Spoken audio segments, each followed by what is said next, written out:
এবারে একটা ঐতিহ্যবাহী হাট।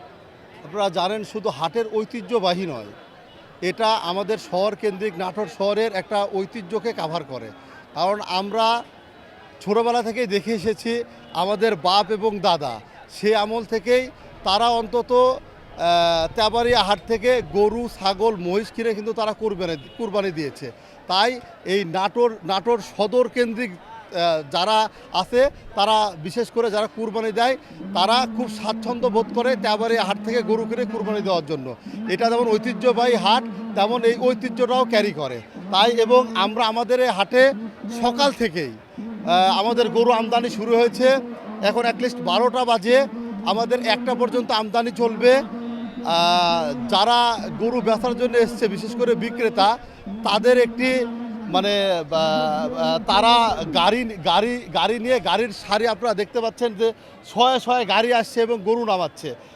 আমাদের হাটের ডিসিপ্লিন, আমাদের হাটের কমিটির পরিচালনা আমরা যারা করতেছি তারা প্রত্যেকটি গেটে গেটে লোক দিয়েছে যাতে তারা কোনো অসুবিধা ছাড়া যানজট ছাড়া তারা গরু নিয়ে আসতে পারে এবং আমাদের হাট সুন্দর করে পরিচালনার জন্য সর্বক্ষণিক পুলিশ র্যাব থেকে শুরু করে আমাদের স্থানীয় এমপি এবং সংসদের মাননীয় হুইপ অ্যাডভোকেট রুহুল কুদ্দুস তালুকদার দুলু সাহেব সার্বক্ষণিক খোঁজ রাখছে যারা আমাদের নাটোর জেলার এবং নাটোর সদর কেন্দ্রিক যারা কুরবানি দিবে তাদের যাতে আসা যাওয়া কোনো সমস্যা না হয়, নিরাপত্তার যাতে কোনো সমস্যা না হয় সেজন্য আমাদের মাননীয় হুইপ অ্যাডভোকেট রুহুল কুদ্দুস তালুকদার দুলু সাহেব সার্বক্ষণিক খোঁজ নিচ্ছেন।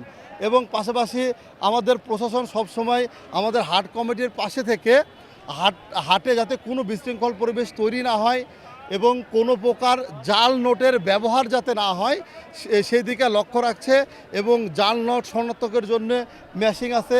হাটের পরিবেশ ঠিক রাখার জন্য প্রশাসনের বিভিন্ন পর্যায়ের অফিসাররা আছে। আর আমরা আইডিয়া করছি যে আজকে আমদানি শেষ অবধি প্রায় 8 থেকে 10,000 গরু আমদানি হবে এবং আমাদের তেবাড়িয়ার আজকে যেহেতু কুরবানির শেষ হাট, তো সেই জায়গা থেকে সকাল থেকেই কিনা বেচা শুরু হয়েছে।